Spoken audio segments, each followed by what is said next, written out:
Hello friends, जय माता दी। कैसे हैं आप सब दोस्तों? जब भी हम भगवान शिव की बात करते हैं तो हर कण में शिव, हर दिल में शिव, मेरे मन में शिव, तेरे मन में शिव, रोम रोम में शिव, हर हर हर शिव, बम बम बम शिव। शिव की ऐसी भक्ति होती है कि जब भी हम देवों के देव महादेव की आराधना करते हैं, उनसे कुछ मांगते हैं, तो हमारे जीवन में वरदान स्वरूप हमें वो ज़रूर मिलता है। भगवान शिव की पूजा आराधना से जुड़े कुछ ऐसे उपाय होते हैं जो उन्हें अगर हम पूरी श्रद्धा से करते हैं तो वे अवश्य ही परिणाम देते हैं। वैसे तो महादेव काल हैं, उनकी पूजा आप कभी भी कर सकते हैं, उनका ध्यान कीजिए, लेकिन सोमवार के दिन से उन्हें जोड़ा जाता है। माना जाता है सोमवार का दिन सबसे उत्तम होता है और सोमवार का दिन भगवान शिव को समर्पित होने की वजह से इस दिन आप जो भी उपाय करते हैं वो बहुत जल्दी परिणाम दिखाता है। अगर आपके भी परिवार में किसी भी प्रकार की समस्याएं हों तो सोमवार के दिन आपको एक छोटा सा उपाय करने से दूर हो जाती है। इस उपाय से धन का आगमन भी तेजी से होने लगता है। सोमवार का दिन है और भगवान शिव के साथ साथ चंद्र ग्रह के उपाय भी करने से बहुत कारगर माने जाते हैं। खासकर जिनको डिप्रेशन हो, जिनका मन कमज़ोर हो या चंद्र ग्रह जिसकी कुंडली में नीच में हो या वीक हो, उन सभी को इसका उपाय ज़रूर करना चाहिए। चंद्र ग्रह का संबंध सफ़ेद चीज़ों से होता है और ये हमारे शरीर में मन हो, हमारा जो जल हो, इसका प्रतिनिधित्व करता है। कुंडली में भी चतुर्थ भाव का कारक माना जाता है चंद्रमा, और इसलिए सोमवार के दिन जब आप भगवान शिव की पूजा करते हैं, आराधना करते हैं, तो इसके साथ चंद्र ग्रह से जुड़े हुए अगर आप उपाय करते हैं तो ये भी बहुत शुभ फलदायी माना जाता है। खासकर सोमवार के दिन अगर जीवन साथी के लिए, अगर आप अनमैरिड हैं तो साथी पाने के लिए, या फिर आप मैरिड हैं तो अपने साथी के साथ आपकी अंडरस्टैंडिंग अच्छी बनी रहने के लिए आपको शिव पार्वती की पूजा ज़रूर करनी चाहिए। उनका व्रत कर सकते हैं और सफ़ेद जो खाद्य पदार्थ होते हैं, जैसे दूध हो, दूध से बनी हुई चीज़ें हों, चावल हो, सफ़ेद तिल हो, अखरोट हो, मिश्री हो, बर्फ़ी हो, ये चीज़ें, कपूर हो, ये चीज़ें आप प्रयोग इस दिन अधिक से अधिक करें। दान भी करें, भोलेनाथ को चढ़ाएं, तो ये बहुत अच्छा होता है। खासकर जब हम शिव जी का सोमवार के दिन जल से अभिषेक करते हैं तो उसमें सफ़ेद तिल, इस बार हमेशा काले तिल बताती हूँ, काले तिल होते हैं पाप नाश के लिए, सौभाग्य के लिए। सफ़ेद तिल मिला करके अगर बेलपत्र मिल जाए तो 11 बेलपत्र के साथ अर्पित करें, इससे लाभ होता है। सोमवार के दिन बहुत ही अच्छा रहेगा। अगर गौ, अभी भी पशु सेवा के लिए मैंने बहुत कार्य करवाया, अपने आसपास जितने भी भूखे पशु हैं उन सबको चारा खिलाइए, चींटियों को आटा खिलाइए और कुत्तों को रोटियां, बिस्किट, ब्रेड जो आप दे सके वो दीजिए। मछलियां हैं तो मछलियों को जल दीजिए, कबूतरों को दाना दीजिए। इस प्रकार से आपको उनकी सेवा करनी चाहिए। और ध्यान रखें कि सोमवार के दिन अगर सफ़ेद गाय आपको मिलती है तो उसे रोटी और गुड़ खिलाएं, इससे भी आपके कष्ट दूर होते हैं। रोटी खिलाने से पहले रोटी के ऊपर आप ओम का चिन्ह घी से बना दें और फिर गुड़ रख करके वो आप खिलाइए, आपके बहुत सारे कष्ट गौ माता दूर कर देंगी। दोस्तों पता है, और अभी जैसे लॉकडाउन की स्थिति में आप गरीबों को भोजन दीजिए, थोड़ा सा सूखा आटा दीजिए, चीनी दीजिए, घी दीजिए, इसका दान कीजिए। इससे बड़ा तो कोई दान ही नहीं है, अन्न दान से बड़ा कोई दान नहीं होता है। इससे भी आपके यश, वैभव, कीर्ति, इसमें वृद्धि होगी, आपके धन में वृद्धि होगी। सभी से भगवान शिव की कृपा प्राप्त होती है, साथ ही साथ चंद्र ग्रह शांत होता है। अब मैं आपको बताऊंगी 2 कपूर और 1 लौंग का उपाय आपको करना है सोमवार के दिन। इससे आप बहुत सारी समस्याओं को हल कर पाएंगे। आपके अगर धन का मार्ग अटक गया है बिल्कुल, तो धीरे धीरे आने वाले समय में आपका रास्ता खुल जाएगा।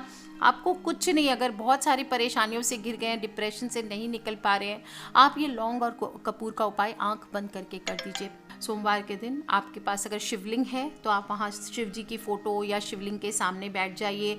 नहीं है तो आप भाव भी करके बैठ सकते हैं, पूरब की तरफ मुख करके, और शिव जी की मूर्ति, तस्वीर या शिवलिंग जो भी है उसके सामने 2 कपूर और 2 लौंग आप रख दीजिए। इसके बाद आपको 21 बार ओम नमः शिवाय, ओम नमः शिवाय, ओम नमः शिवाय इस प्रकार से जप करना है। 21 बार जप करने के बाद अपनी हथेली पर लौंग और कपूर दोनों को लेकर के मुट्ठी बंद कर लीजिए। जो पुरुष हैं वो अपने दाहिने हाथ में लेंगे, जो स्त्रियां हैं वो अपने बाएं हाथ में लेंगी, और आपकी जो भी समस्या है या परेशानी है उसको आप ईश्वर के सामने बोल दीजिए। इसके बाद शिवलिंग के सामने आप ये चढ़ा दीजिए दोनों लौंग, और फिर एक छोटे से कटोरी में, चांदी की कटोरी हो, मिट्टी का बर्तन हो, उसमें आप ये दोनों लेकर के शिव जी को स्पर्श करा करके फिर दोनों को आपको जला देना है।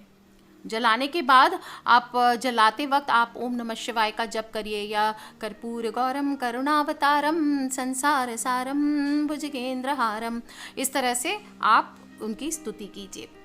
इसके बाद जब भस्म पूरी जल जाए तो आप इसके बाद जब लौंग और कपूर पूरी जल जाए तो जो भस्म है वो आप थोड़ा सा शिवजी के चरणों में एक चुटकी चढ़ा दें और अपने फॉरहेड पे आप तिलक करें।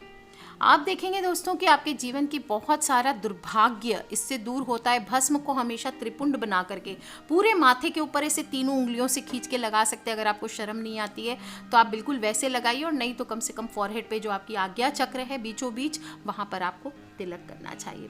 आप खुद देखेंगे बहुत ही कम समय में ऐसा आप 7 से 8 सोमवार कर लेते हैं, तो या आप 7 से 8 दिन लगातार भी कीजिए तो आपकी समस्याएं काफ़ी हद तक कम होने लगती है, आपकी मनोकामनाएं पूर्ण होने लगती है। दोस्तों, कपूर जलाने की परंपरा आज की नहीं है, बहुत प्राचीन है, और देवी देवता कोई भी हो उनके सामने आप कपूर जलाते हैं तो अक्षय पुण्य की प्राप्ति होती है। हमेशा घर में सुबह हो शाम हो, घर में शाम के समय जो संध्या वंदन करते हैं उस समय भी आपको कपूर ज़रूर जलाना चाहिए। और यदि घर में सकारात्मक ऊर्जा और शांति चाहते हैं कि बनी रहे तो सुबह और शाम कपूर को थोड़े से घी में भिगो करके जलाइए।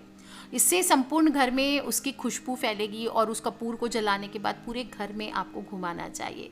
इससे अगर आपके घर में कलह का वातावरण है, कलेश है, तो ये जो भी नकारात्मक ऊर्जा, किसी प्रकार की परछाई है, कुकिया धरा है, किसी ने बांध के रखा है या कुछ भी हो गया है, तो जितनी नकारात्मक ऊर्जा है आप देखेंगे बहुत कम समय में आपके घर से दूर हो जाती है। अगर विज्ञान की ओर से भी देखें तो इसकी सुगंध से जितने भी जीवाणु होते हैं, विषाणु होते हैं, बीमारी फैलने वाला जीव होता है, आपको ध्यान होगा स्वाइन फ्लू में भी बोला गया था कि एक बना लो अपने पास लौंग कपूर, हमेशा बांध के रखो।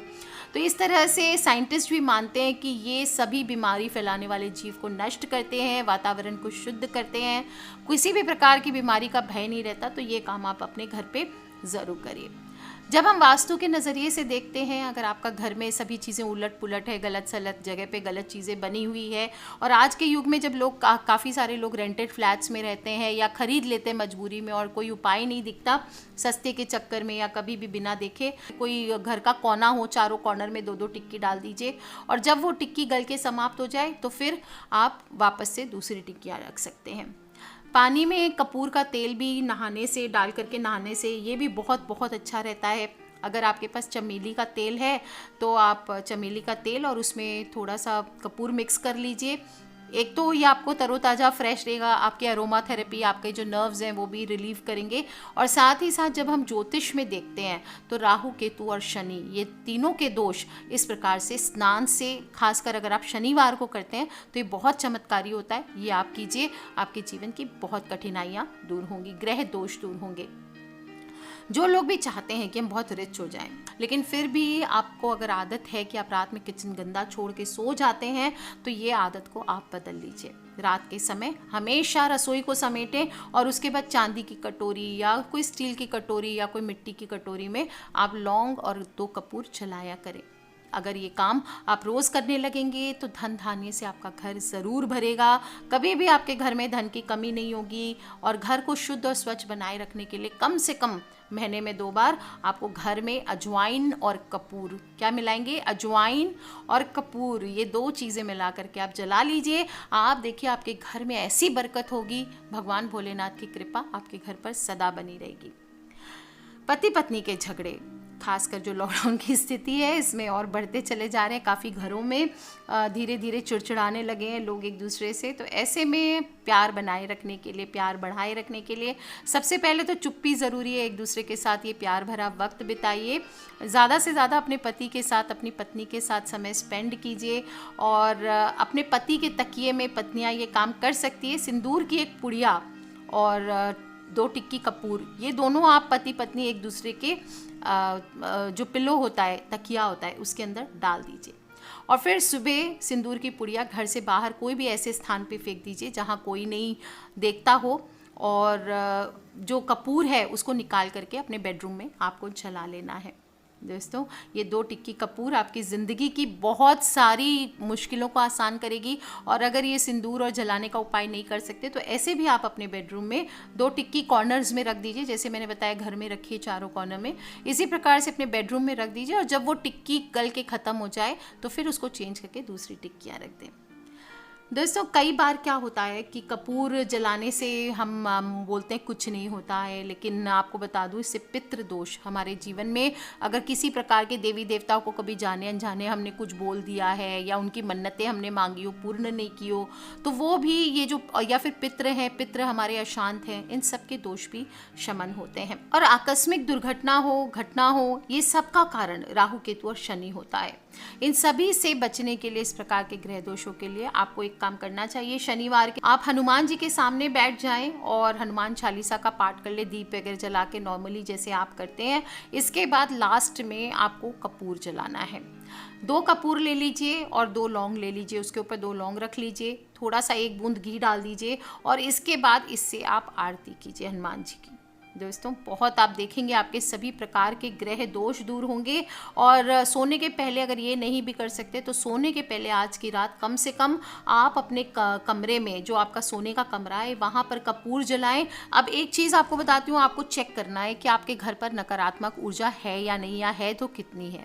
तो आप क्या कीजिए, अपने घर के सभी खिड़की दरवाज़ों पर 2-2 टिक्की कपूर की आप रख दीजिए और फिर आप देखिए वो कब तक गलते हैं। अगर ये कपूर की टिक्कियाँ 5-6 दिन, 7 दिन, हफ्ते भर में गलती है तो आप समझ जाएं कि इतनी ज़्यादा नकारात्मक ऊर्जा आपके घर पे नहीं है। लेकिन अगर 1 से 2 दिन में गल जाती है, खत्म हो जाती है, तो समझ जाएं कि आपके घर पर नकारात्मक ऊर्जा का वास ज़्यादा है। और अगर कभी कभी ऐसा माना जाता है कि बहुत ज़्यादा घर में नेगेटिविटी बढ़ जाती है तो एक कपूर का साबुत टुकड़ा रख करके घर के बाहर कहीं जा करके घूम करके आएँ और उसके बाद उस कपूर को जला दें। लेकिन अभी लॉकडाउन की स्थिति में आप बाहर जा नहीं सकते, ये काम आप बाद में कर सकते हैं। इससे आपकी बहुत सारी नकारात्मक ऊर्जा आपके जीवन की खत्म हो जाती है, दुर्भाग्य पीछे छूट जाता है। साथ ही साथ दोस्तों अच्छे कर्म करते रहिए। सकारात्मक कर्म अगर करेंगे आप जीवन में तो आपके जीवन में सकारात्मकता बनी रहेगी। अपने भाग्य को बदलने का सबसे अच्छा तरीका है आप अच्छे रहें, आप अच्छे कर्म करें, सच्ची भावना के साथ लोगों की मदद करें और ईश्वर से प्रार्थना करें। और ईश्वर से प्रार्थना या जिस भी आध्यात्मिक शक्ति में आपका विश्वास हो उससे प्रार्थना करें। इससे आप खुद महसूस करेंगे कि ये सब उपाय करने के बाद आपके घर का वातावरण बहुत जल्दी अच्छे से बदल जाता है और रुकी हुई ऊर्जा फिर से पहले से कहीं ज़्यादा आपके घर में ऊर्जावान होकर के आती है। घर में आपके ऐसे भी कीड़े मकोड़ों की संख्या भी कम हो जाएगी। और सोमवार का दिन है तो सोमवार को आप भोलेनाथ की कृपा पाने के लिए इस उपाय को जरूर कीजिए। So take care friends, love you all, जय माता दी। सब्सक्राइब करके रखें ताकि आने वाली वीडियो से आप और मैं कनेक्टेड रह सकें और अपने फ्रेंड्स, फैमिली, मम्मी पापा, भाई बहन, बच्चे सभी लोगों से इस वीडियो को शेयर करना बिल्कुल ना भूलें। Take care friends, love you all, जय माता दी, बम बम भोलेनाथ की। Stay home, stay safe, distance maintain करके रखें सभी लोग आपस में और बहुत अच्छे से रहें। फल सब्जियां खाते हैं अच्छे से धो करके उसे नमक के पानी में छिड़काव करके फिर आप थोड़ी देर रख के उसको धूप में फिर खाइए। डायरेक्टली कोई भी चीज़ें बाज़ार से लेकर के मत खाइए, आउटसाइड फूड बिल्कुल ना खाएं। दोस्तों आप सभी मेरे लिए बहुत बहुत इम्पॉर्टेंट है, इसलिए अपना ध्यान खुद रखें, अपनी फैमिली का ध्यान खुद रखें। Take care friends, love you all, जय माता दी, बम बम भोलेनाथ की।